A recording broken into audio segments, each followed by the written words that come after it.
गोस्वामी जी महाराज पूर्व प्रसंग में वर्णन किए। श्री कागभूषुंडी जी महाराज श्री गरुड़ जी को श्री राम कथा श्रवण करा रहे हैं। श्री राम कथा के अलग अलग प्रसंगों को श्री कागभूषुंडी जी वर्णन कर रहे हैं। ऋषि आगमन कहे से पुनि श्री रघुवीर विवाह।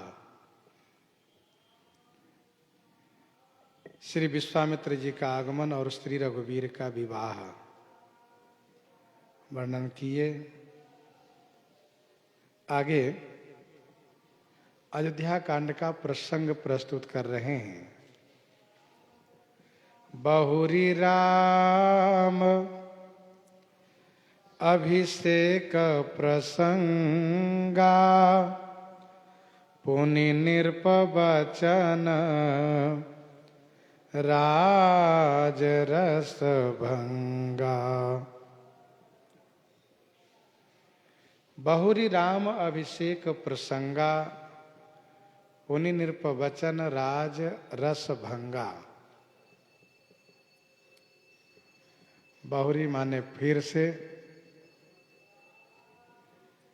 बहुरी माने पुनः फिर भगवान श्री राम जी के राज्य तिलकोत्सव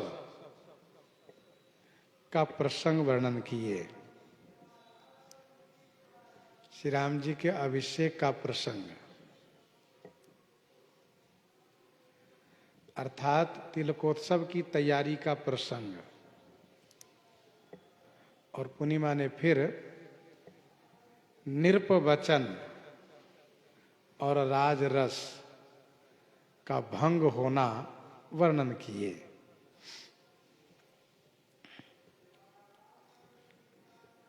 बालकांड में 7 प्रसंग वर्णन किए। अयोध्या कांड में प्रथम प्रसंग यह है कि बहुरी राम अभिषेक प्रसंगा।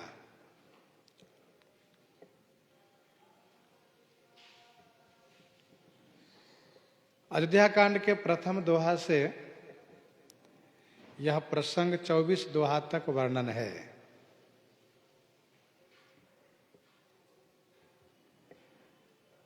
जब ते राम ब्याही घर आए। श्री राम जी जब से विवाह करके घर आए,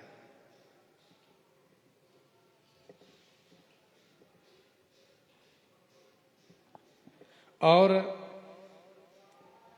सबके उर अभिलाष अस कहि मनाई महेश। आप अछत जुबराज पद राम ही देहु नरेश।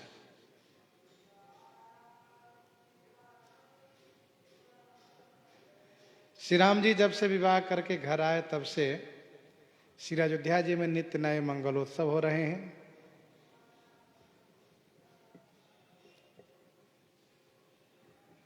श्री अयोध्या जी में सब तरह से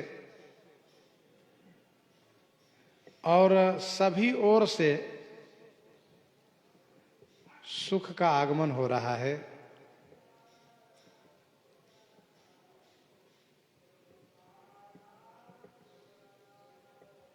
और जहां श्री राम जी श्री चक्रवर्ती जी महाराज के पुत्र बने हैं, जो मंगल के मूल हैं, उस अयोध्या जी के वैभव सुख को वर्णन नहीं किया जा सकता है। जो कुछ कहा वो सब थोड़ा ही है।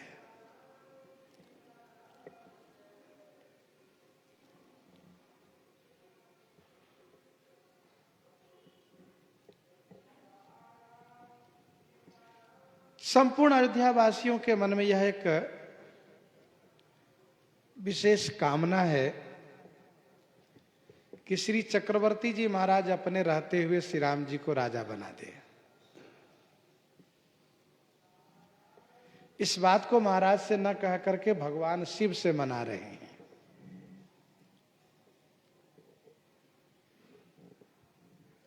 श्री चक्रवर्ती जी एक दिन सभा में जब विराजित होते हैं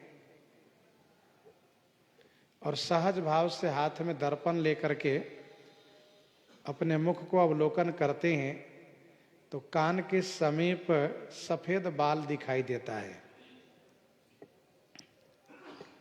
वह जो सफेद केश है वह मानो श्री चक्रवर्ती जी से कह रहा है कि महाराज अब आप श्री राम जी को राजा बना दीजिए। इस कार्य से आपके जीवन और जन्म का लाभ प्राप्त होगा। महाराज यह सोच करके गुरु जी को सुनाते हैं। गुरु जी इनकी बात को अनुमोदन करते हैं।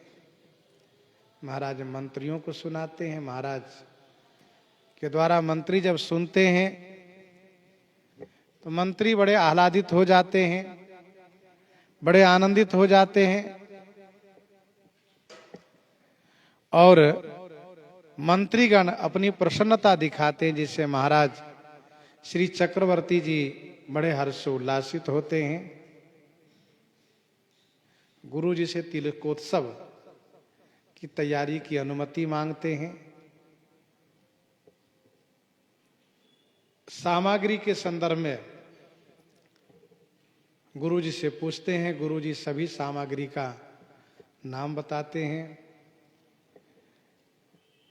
नगर में यह सूचना सबको मिल जाती है कि श्री राम जी कल राजा बनेंगे। फिर तो नगर में उत्सव होने लगता है।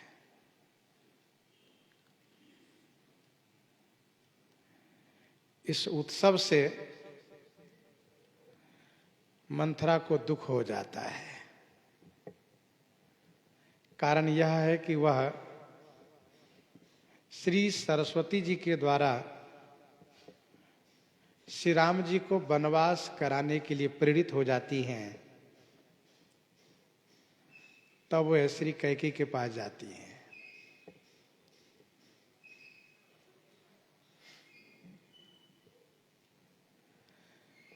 श्री कैकेयी को मंथरा ने कुटिलता की पाठ पढ़ाना शुरू किया। यद्यपि श्री कैकेयी ने पहले डांट फटकार लगाया, फिर धीरे धीरे उनकी बात में आकर के कोप भवन में वे चली गई।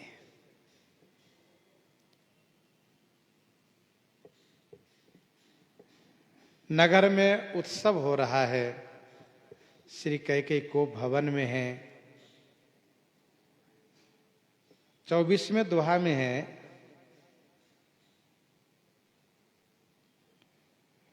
साँझ समय सानंद नृप गयौ कैकेयी गेह।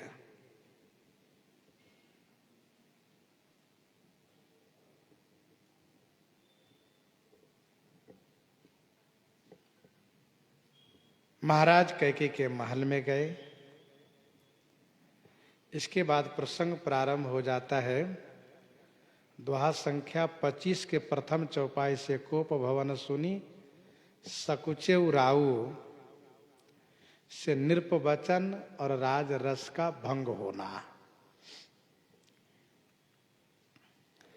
यह प्रसंग है अयोध्या कांड में दोहा संख्या 46 के चौपाई संख्या 5 तक। अस कहि राम गमन तब किन्हा भूप शोक बस उतरु न दिन्हा।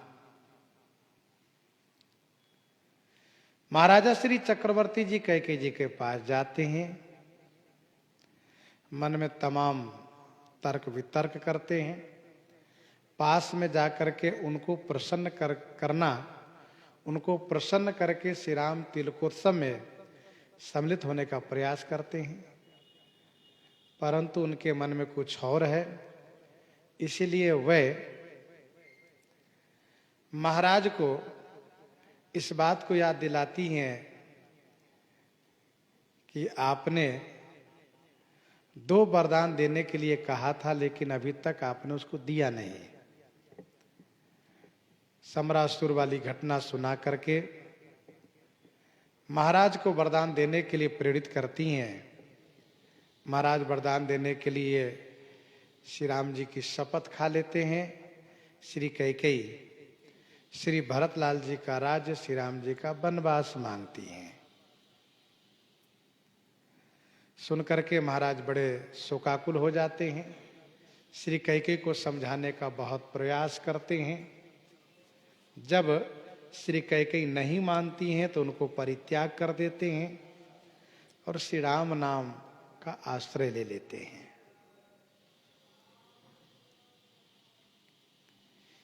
इसी बीच प्रातः होने पर लोगों के कहने पर श्री सुमंत्र जी महाराज के पास जाते हैं। महाराज कुछ नहीं बोलते। श्री कैकेयी श्री राम जी को लाने की बात करती हैं। महाराजा श्री चक्रवर्ती जी के रुख देख करके श्री सुमंत्र जी श्री राम जी को लेकर आते हैं। श्री राम जी पिताजी की दशा को देख करके बड़े शोकाकुल हो जाते हैं। पिताजी के शोक के कारण माता कैकेयी से पूछते हैं। सुन करके श्री राम जी प्रसन्नता व्यक्त करते हैं, क्योंकि श्री राम जी को वन जाना अच्छा लग रहा है। श्री राम जी प्रसन्न होते हैं, वनवास में गुण दिखाते हैं और महाराज नहीं कुछ बोलते हैं तो श्री राम जी उनसे यह कहते हुए कि विदा मातु सन आवो मांगी, चली हो बनहि बहुरी पग लागी, असकहि राम गमन तब किन्हा। यहां तक। भूप शोक बस तरुण दीन्हा। महाराजा श्री चक्रवर्ती जी का वचन और राज्य रस दोनों भंग हुए, दोनों नष्ट हुए। इसके बाद प्रसंग आगे श्री कागभूषुंडी जी ने वर्णन करते हुए कहा, पुरवासिन कर बिरह विषादा,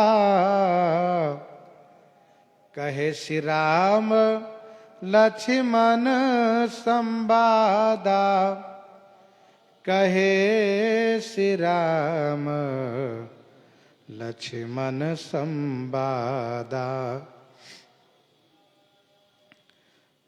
दोहा संख्या 46 के 6वीं चौपाई से यह प्रसंग प्रारंभ होता है। ध्यान दीजिएगा। पूर्ववासिन कर विरह विषादा, पूर्ववासियों का विरह विषाद श्री कागभूषुंडी जी वर्णन किए और श्री राम जी और लक्ष्मण जी का संवाद वर्णन किए। दोहा संख्या 46 के 6वीं चौपाई से प्रसंग है, पूर्ववासिन कर विरह विषादा। और दोहा संख्या 69 तक सीत ही सासु असीस सिख, दिन अनेक प्रकार, चली नाई पद पदुम सिरा अति हित बारही बार। पूर्ववासिन कर विरह विषादा, पूर्ववासियों का विरह और विषाद। प्रसंग संख्या 3 है ये, और कहे श्री राम लक्ष्मण संवादा प्रसंग संख्या 4 है। 46 दोहे में जो चौपाई है, नगर व्याप गई बात सुतीछी, छुअत चढ़ी जनु सब तन बीछी, सुन भय विकल सकल नर नारी, बेल बिटप जिमी देखी दवारी। जो जहां सुनाई धुनाई सिर सोई, बड़ विषाद नहीं धीरज होई। नगरवासियों को बड़ा शोक है। नगर के कुछ महिलाओं ने श्री कैकेयी को समझाने का प्रयास किया है, परंतु श्री कैकेयी एक नहीं मानी है।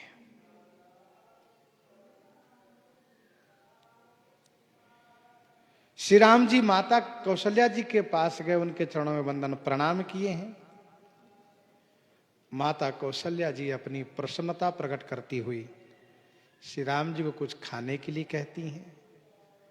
श्री राम जी वनवास की बात सुनाते हैं, जिसे श्री कौशल्या जी को बड़ा कष्ट होता है। श्री कौशल्या जी दुविधा में पड़ जाती है, मैं क्या कहूं इनको। उन्होंने फिर भी कहा कि यदि पिताजी का आदेश है तो मां होने के नाते मैं रोक रही हूं, वन नहीं जाना है तुमको।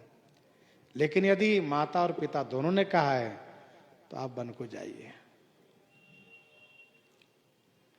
फिर माता कौशल्या जी वन देवी वन देवता से प्रार्थना करती हैं और अपनी स्थिति दिखाती हैं कि हे रघुनंदन, मैं तुम्हारे बिना रहूंगी कैसे।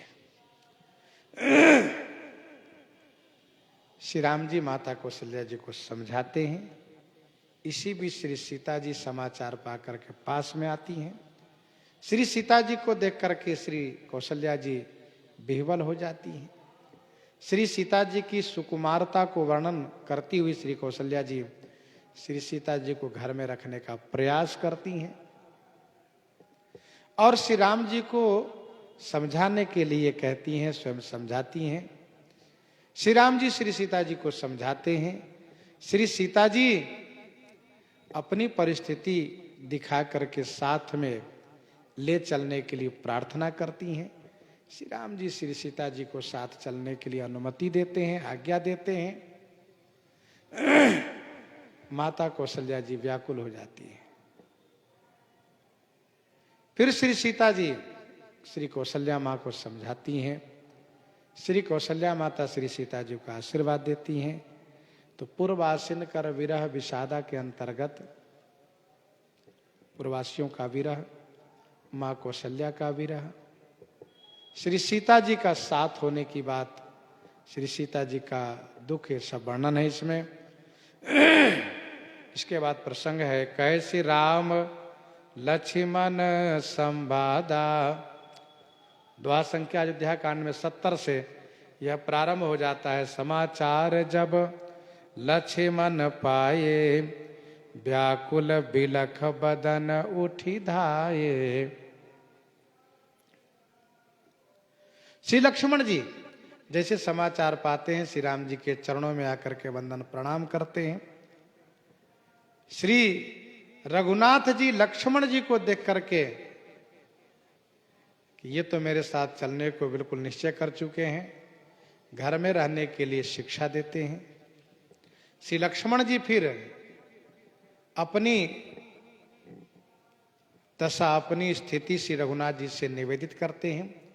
श्री राम जी लक्ष्मण जी को साथ में चलने के लिए आज्ञा प्रदान करते हैं।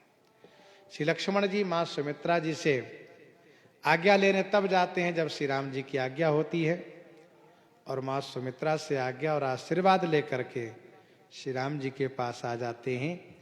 और ये प्रसंग 70 से लेकर के 76 तक वर्णन है। 76 में गए लखन जहां जानकी नाथू, गए लखन जहां जानकी नाथू, भय मन मुदित पाई प्रिय साथू, यहां तक।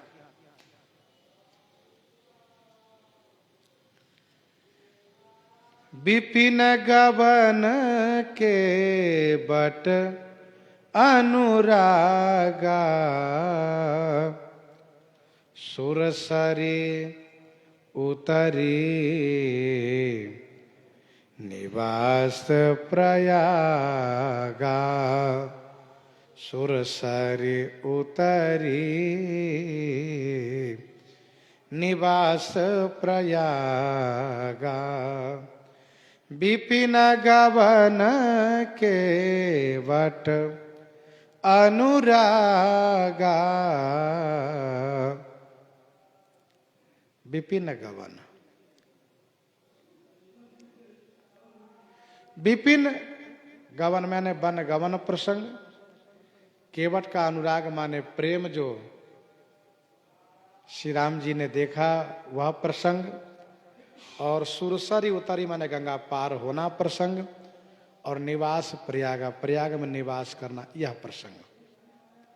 विपिन गवन यह 5वां प्रसंग, केवट अनुरागा 6वां प्रसंग, सुरसरी उतरी गंगा पार होना यह 7वां प्रसंग और निवास प्रयागा यह 8वां प्रसंग है।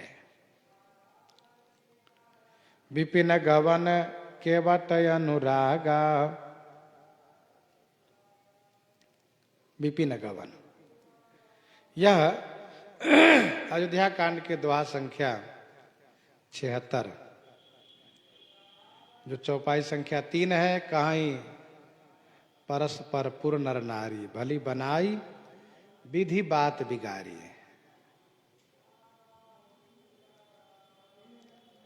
यहां से लेकर के दोहा संख्या 87 तक,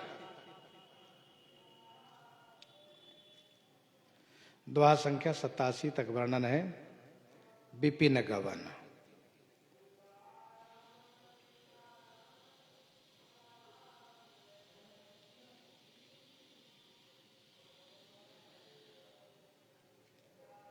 श्री राम जी पिता श्री चक्रवर्ती जी के पास जाते हैं, उनसे प्रार्थना करते हैं। पिताजी कुछ कहते हैं, उनको सुनते हैं। श्री कैकेयी उसी भी श्री राम जी के लिए वह वस्त्र आभूषण लाती हैं जो तपस्वी का वस्त्र आभूषण है। श्री चक्रवर्ती जी महाराज मूर्छित हो जाते हैं। श्री राम जी तुरंत वनवासी का वेश बनाते हैं। राम तुरंत मुनि वेश बनाई, चले जनक जननी सिरुनाई से लेकर के शुद्ध सच्चिद आनंदमय कंद भानुकुल केतु चरित करत नर अनुहरत संस्कृति सागर सेतु। इसके अंतर्गत श्री राम जी का तमसा तट पर निवास और फिर पूर्ववासियों को सोए हुए छोड़ करके रात्रि में सुमंत्र जी को लेकर के रथारूढ़ होकर के आगे प्रस्थान करना, श्रृंगवेरपुर पहुंच करके गंगा जी में स्नान करना, यह वर्णन है। इसके बाद प्रसंग है केवट अनुरागा। केवट अनुरागा में निषाद राज का भी अनुराग सम्मिलित है।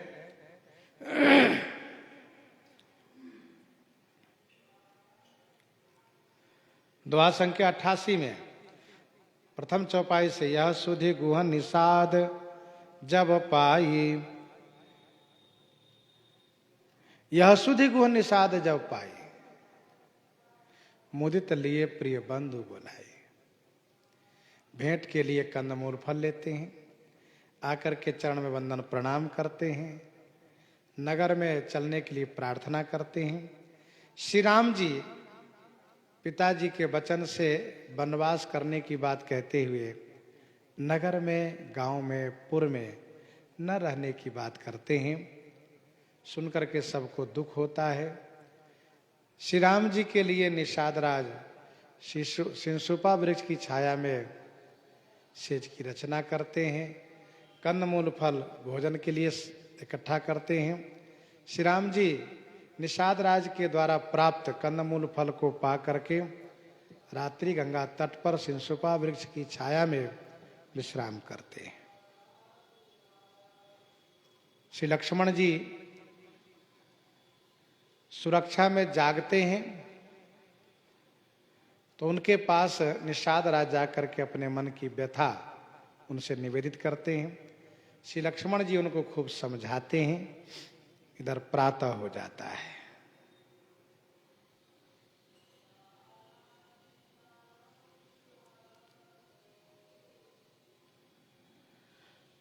और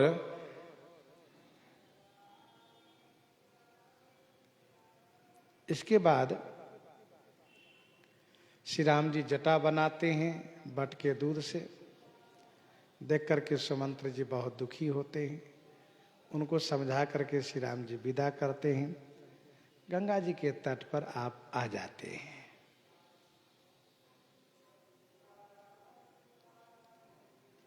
तो केवट अनुरागा प्रसंग है 88 से लेकर के 100 तक।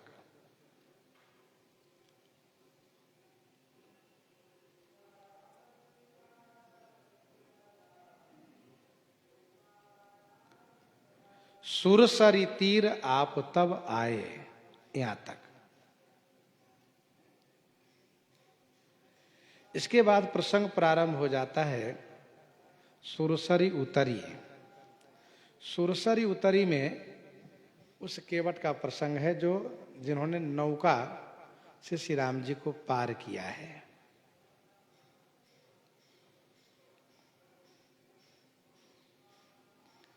वैसे केवट अनुरागा प्रसंग को कुछ संतों ने यह सुधि गुह निषाद जाई जब पाई से लेकर के पद पखारी जलपान करी आप सहित परिवार पितर पार करी प्रभु ही पुनि मुदित गयौलई पार, यहां तक वर्णन करते हैं। उतरी ठाड वै सिर सुर सरी रेता।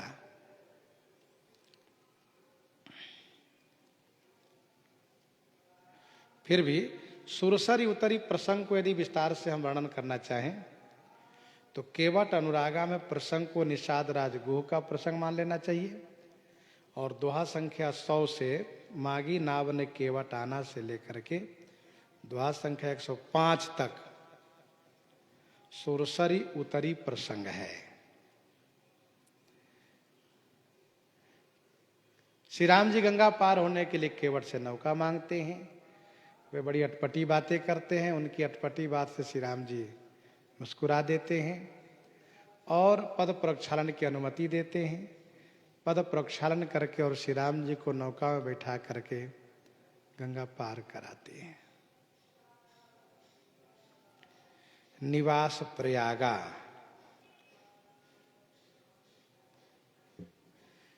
ध्यान दीजिएगा, सुरसरी उतरी में उस प्रसंग को भी स्मरण कर लेना चाहिए जो श्री सीता जी ने गंगा मैया से प्रार्थना किया और गंगा मैया ने श्री सीता जी को वरदान जो दिया।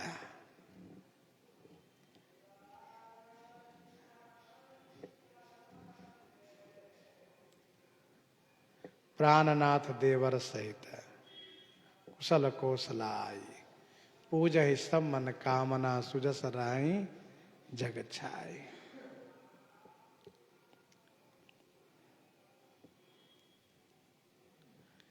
गंग बचन सुनि मंगल मूला मुदित सिय सुरसरी अनुकूला।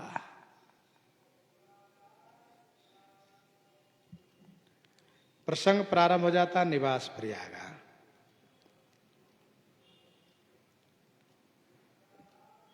तो दोहा संख्या 105 में जो तेहि दिन भयो बिटपतर बासु, यहां तक सुरसरी उतरी प्रसंग ही चलता है 100 से लेकर 105 तक, और 105 से प्रारंभ हो जाता है निवास प्रयागा। प्रात प्रात कृत करी रघुराई तीरथ राज दीख प्रभु जाइए।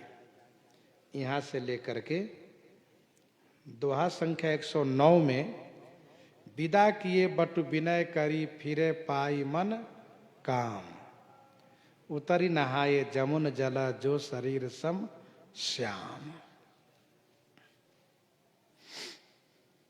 ये प्रसंग यहां तक है।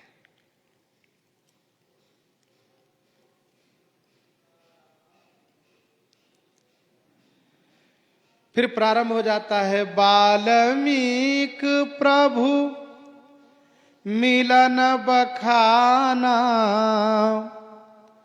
चित्रकूट जिमी बस भगवाना। वाल्मीक प्रभु मिलन बखाना, चित्रकूट जिमी बस भगवाना।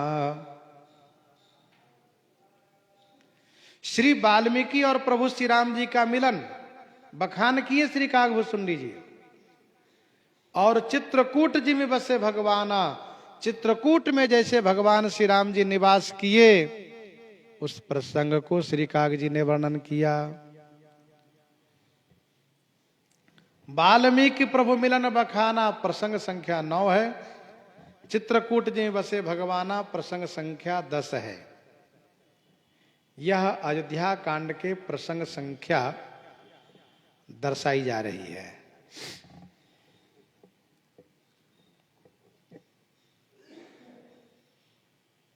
वाल्मीकि प्रभु मिलन बखाना।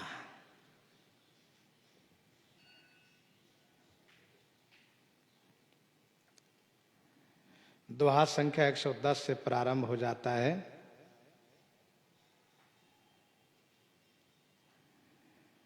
सुनत तीरवासी नर नारी, धाये निज निज काज विसारी। मार्गवासियों का प्रेम, वृक्ष की छाया में श्री राम जी पहुंचते हैं। गांव की महिलाएं श्री राम जी के लिए पानी भर के लाती हैं, कंदमूल फल लेकर आती हैं, और फिर श्री राम जी वहाँ निवास विश्राम करते हैं। घंटा 2 घंटा विश्राम करते हैं तो गांव की महिलाएं श्री सीता जी से परिचय पूछती हैं। उस प्रसंग को वर्णन किया। फिर इसके बाद श्री राम जी श्री वाल्मीकि जी के आश्रम में आते हैं। वाल्मीकि जी से पूछते हैं कि भगवान आप बताइए कि मैं कहाँ रहूं। तो श्री वाल्मीकि जी महाराज श्री राम जी को रहने के लिए 14 स्थान बताते हैं, जो 14 प्रकार की भक्ति है।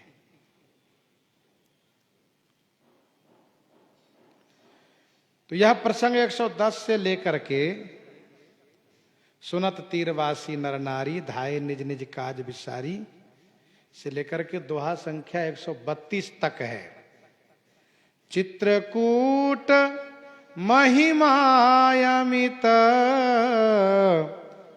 कही महामुनि गाय, कही महामुनि गाय। ये वाल्मीकि प्रभु मिलन बखाना प्रसंग है। आई नहाए सरित बरस, ये समय 2 भाई। और इसके बाद प्रसंग प्रारंभ हो जाता है। चित्रकूट जिमि बस भगवाना, चित्रकूट जिमि बसे भगवाना।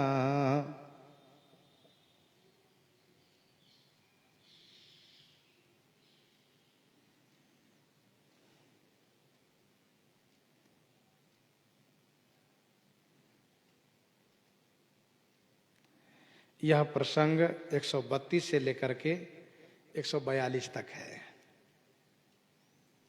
132 से लेकर 142 तक है। चित्रकूट जिमि बसे भगवाना, यह प्रसंग। कहेउ राम बन गवन सुहावा तक, यह प्रसंग है।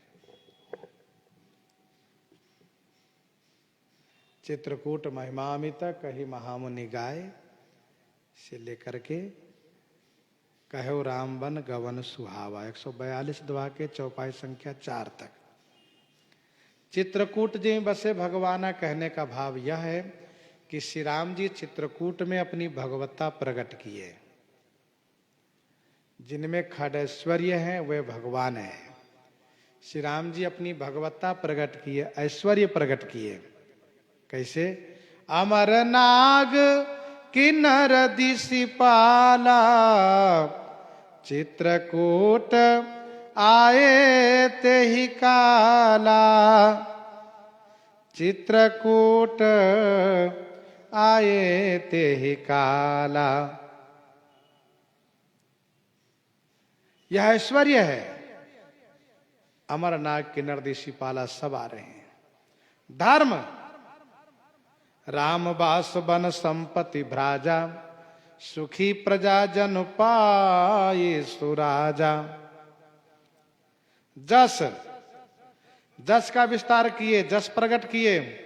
चित्रकूट रघुनंदन छाये, समाचार सुनि सुनि मुनि आए, समाचार सुनि सुनि मुनि आए। चित्रकूट रघुनंदन छाय। श्री का विस्तार किए, श्री प्रकट किए, लखन जानकी सहित प्रभु राजत रुचिर निकेत, सोह मदन मुनि बेश जनु रति ऋतु राज समेत। वैराग्य प्रकट किए, अजिन बसन फल असन मही सैन दास कुश पात, अजिन बसन फल असन मही शयन दास कुश पात। और मोक्ष का विस्तार किए, लसत मंजु मुनि मंडली मध्य सिए रघुचंद, ज्ञान सभा जनु तनु धरे भगति सच्चिदानंद। तो खडेश्वरी प्रकट किए। आगे श्री कागभूषुंडी जी वर्णन करते हैं, सचिवागमन नगर निरपमरना, सचिवागमन नगर निरपमरना, भरतागमन प्रेम बहुबरना, भरतागमन प्रेम बहुबरना। सचिवागमन नगर निरपमरना, भरतागमन प्रेम बहुबरना। सचिव का आगमन, मंत्री का आगमन नगर में, और निरपमरना माने महाराज का मरण होना, महाराज का देहावसान होना, यह वर्णन किया श्री काग जी ने।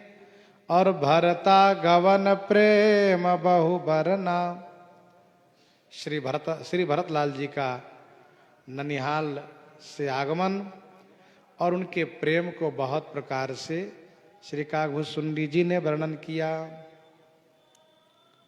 सचिवागमन मंत्री सुमंत्र जी का आगमन,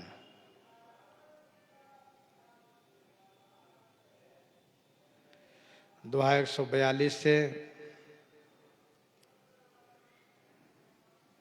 सुनहु सुमंत्र अवध जिमि आवा से लेकर के दोहा संख्या 147 तक, दोहा संख्या 147 तक अवध प्रवेश किन्ह जेहि भांति, अवध प्रवेश किन्ह जेहि भांति। यह प्रसंग सचिवागमन के अंतर्गत है।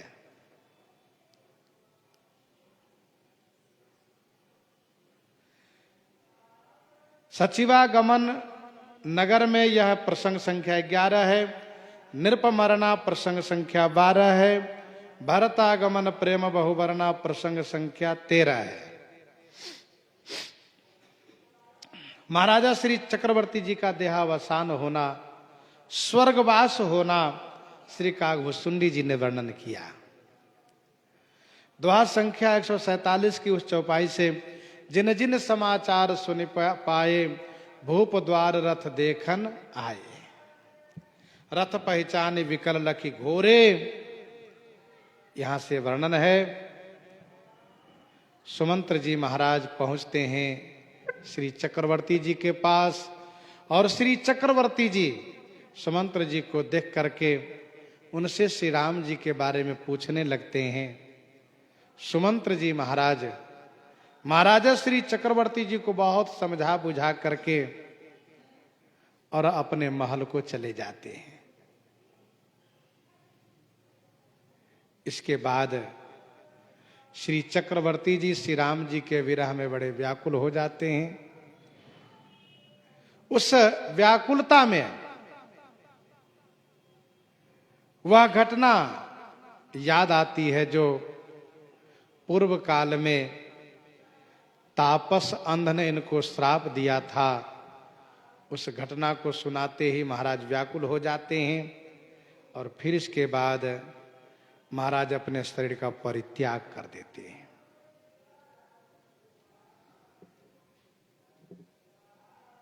और इनके शरीर परित्याग से रनिवास में शोक ही शोक छा जाता है। रनिवास ही नहीं अपितु संपूर्ण अयोध्या में शोक छा जाता है। श्री गुरु वशिष्ठ जी महाराज प्रातः काल आते हैं, रानियों को समझाते हैं। श्री चक्रवर्ती जी के मृत शरीर को तेल भरे नौका में सुरक्षित कराते हैं और इसके बाद दूतों को कैकेयी देश भेजते हैं। नगर निरुपमरना यह प्रसंग 156 तक है। तब वशिष्ठ मुनि समय समय कही अनेक इतिहास, यहां तक। भरतागमन, भरतलाल जी का आगमन प्रसंग 156 के उस चौपाई से। तेल नाव भर नृपत अनुराखा, दूत बोलाई बहुरियस भाका, यहां से लेकर के 169 दोहा तक। तात हृदय धीरज धरहु करहु जो अवसर आज, उठे भरत गुरु बचन सुने करण कहो सब साज। वह करण कहो सब काज। श्री भरतलाल जी आते हैं। पहले तो गोस्वामी जी ने कहा कि उनका दुःस्वप्न होता है, दुःस्वप्न सत्य न हो इसके लिए तमाम उपाय करते हैं, लेकिन कोई उपाय सफल नहीं होता है। इसी बीच दूत आते हैं और गुरु जी बुलाए हैं, ऐसा सुनकर के श्री भरतलाल जी बहुत चिंतित होते हैं। तुरंत ननिहाल से श्री अयोध्या जी के लिए प्रस्थान करते हैं। रास्ते में तमाम अशगुन होते हैं। नगर में प्रवेश करते हुए जब अयोध्या जी में आते हैं, नगर में प्रवेश करते ही उनको बड़ा भयावह दृश्य लगता है। कोई उनसे ठीक से बात नहीं करते हैं। पहुंचते हैं माँ कैकेयी के महल में। श्री कैकेयी उनको आरती उतारती हैं, ननिहाल का कुशल पूछती हैं। श्री भरत ननिहाल की कुशलता सुना करके अपने कुल की कुशलता पूछते हैं। श्री कैकेयी द्वारा श्री राम का वनगमन, पहले श्री चक्रवर्ती जी का स्वर्गवास सुनकर के बड़े दुखी हो जाते हैं, व्याकुल हो जाते हैं और पिताजी के स्वर्गवास का कारण जब जानना चाहते हैं तब पता चलता है कि श्री राम जी का वनवास हो गया है। श्री भरतलाल जी बड़े दुखी हो जाते हैं। भरतागमन प्रेम बहुवरना, श्री कैकेयी समझाने का प्रयास करती हैं। श्री भरत उन्हें फटकार लगाते हुए उनको परित्याग करते हैं। इसी बीच मंथरा आती है, श्री शत्रुघ्न को दंडित करते हैं।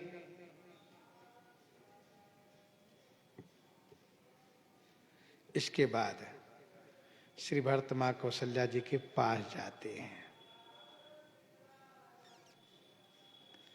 श्री कौशल्या जी के पास जाकर के बड़े व्याकुल होते हैं, शपथ खाते हैं। माँ कौशल्या उन्हें समझाती हैं। इसी क्रम में रात्रि व्यतीत होती है। गुरु श्री वशिष्ठ जी आते हैं, मंत्रीगण आते हैं। श्री भरतलाल जी को समझाते हुए कहते हैं, तात हृदय धीरज धरहु करहु जो अवसर आज, उठे भरत गुरु बचन सुने। यहां तक वर्णन है। भरतागमन प्रेम बहुवरना, करि नृप क्रिया संगपुरवासी, भरत गए जहां प्रभु सुख राशि। भरत गए जहां प्रभु सुख राशि।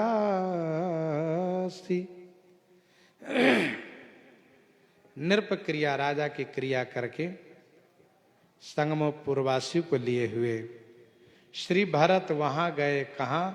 जहां चित्रकूट में सुख के राशि प्रभु श्री राम जी विराजित है। करि नृप क्रिया प्रसंग संख्या 14 है। संगपुरवासी भरत गए जहां प्रभु सुख राशि प्रसंग संख्या 15 है। करि नृप क्रिया 169 से लेकर 71 तक है। 169 से लेकर 71 तक।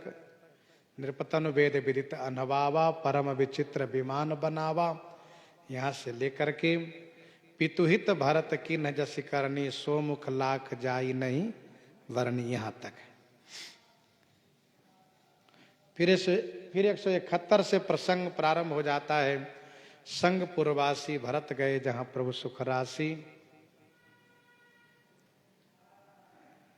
171 में है, सुदिन सोधी मुनिवर तब आए। गुरु श्री वशिष्ठ जी सभा का आयोजित करते हैं। श्री भरतलाल जी को राज्य ग्रहण करने के लिए कहते हैं। मंत्रीगण अनुमोदन करते हैं। माता श्री कौशल्या जी कहती हैं। श्री भरतलाल जी सबकी बात को विनम्रता पूर्वक सुन करके और फिर अपने हृदय की बात बड़ी विनम्रता के साथ सबके सामने रखते हुए श्री राम जी को लेने के लिए चित्रकूट जाने का निश्चय सुनाते हैं। यह सुन करके सब आनंदित हो जाते हैं। श्री भरतलाल जी महाराज पूरी तैयारी करके चित्रकूट के लिए प्रस्थान करते हैं। मार्ग में विभिन्न जगह निवास करते हुए जब श्रृंगबेरपुर पहुंचते हैं तो निषाद राज को संदेह हो जाता है, लड़ने को तैयार हो जाते हैं। इसी बीच उनको छींक आती है। एक वृद्ध उस छींक पर विचार करके महाराज निषाद राज को युद्ध से रोकते हैं। निषाद राज युद्ध की बात छोड़ करके श्री भरतलाल जी की परीक्षा लेते हैं। परीक्षा लेने जाते हैं, उनके प्रेम में डूब जाते हैं निषाद राज। उनको अतिथि सत्कार करते हैं, रात्रि वहीं ठहराते हैं, प्रातः काल वहां से विदा करते हैं। श्री भरतलाल जी तीर्थराज प्रयाग आते हैं, त्रिवेणी से आशीर्वाद वरदान मांगते हैं। श्री भरद्वाज जी के आतिथ्य सत्कार को स्वीकार करते हैं। प्रातः काल वहां से चलते हैं। मार्ग में विभिन्न स्थानों पर रुकते हुए मगवासियों से मिलते हुए पहुंच जाते हैं चित्रकूट के पास। और जब मंदाकिनी गंगा के पास पहुंचते हैं तो वहां पर सबको ठहरा करके श्री राम जी को ढूंढने चलते हैं। साथ में शत्रुघ्न है, निषाद राज है। श्री राम जी को ढूंढ करके उनके चरणों में साष्टांग दंडवत प्रणाम करते हैं। श्री राम जी उठा करके हृदय से लगाते हैं। श्री शत्रुघ्न प्रणाम करते उनको हृदय से लगाते हैं। श्री भरतलाल जी श्री सीता मैया के चरणों में प्रणाम करते हैं।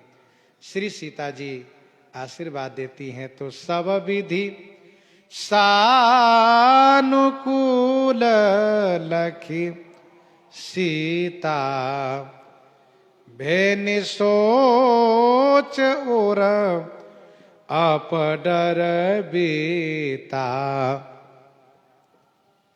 द्वा संख्या 242 तक, 171 से लेकर के 242 तक प्रसंग है। संग पुरवासी भरत गए जहां प्रभु सुख राशि। इसके बाद है उन रघुपति बहु विधि समझाए, लई पादुका अवधपुर आए, लई पादुका अवधपुर आए। उन्हें माने फिर श्री रघुनाथ जी बहुत प्रकार से श्री भरतलाल जी को समझाए। श्री भरतलाल जी चरण पादुका लेकर के श्री अयोध्या जी आए। दोहा संख्या 242 से प्रारंभ हो जाता है। को कुछ कहे न को कुछ पूछा, प्रेम भरा मन निज गति छूछा। निषाद राज के द्वारा जब श्री राम जी जानते हैं गुरु जी आए हैं, पुरवासी आए हैं, श्री सीता जी के पास शत्रुघ्न को रखते हैं। स्वयं चलते हैं गुरु जी से मिलने, समाज से मिलने, सबसे मिल करके सबको उचित स्थान में ठहरने के लिए कहते हैं। सब ठहर जाते हैं। फिर इसके बाद गुरु जी महाराज एक गोष्ठी बुलाते हैं जिसमें यह विचार गुरु जी करते हैं कि श्री राम जी से कैसे कहा जाए कि घर लौट चलिए। आप सब कोई सुझाव दीजिए। श्री भरतलाल जी की बात सुन करके श्री गुरु जी महाराज विह्वल हो जाते हैं और एकदम से तुरंत कह देते हैं कि हे भरत आप वन में रह जाइए। श्री राम जी को लौटा ले जाते हैं। श्री भरतलाल जी प्रसन्न हो जाते हैं। गुरु जी चुप हो जाते हैं। श्री राम जी के पास जाते हैं। श्री राम जी से गुरु जी यही कहते हैं कि मेरे विचार में श्री भरत की रुचि रखते हुए आप जो कुछ करेंगे वह अच्छा ही होगा।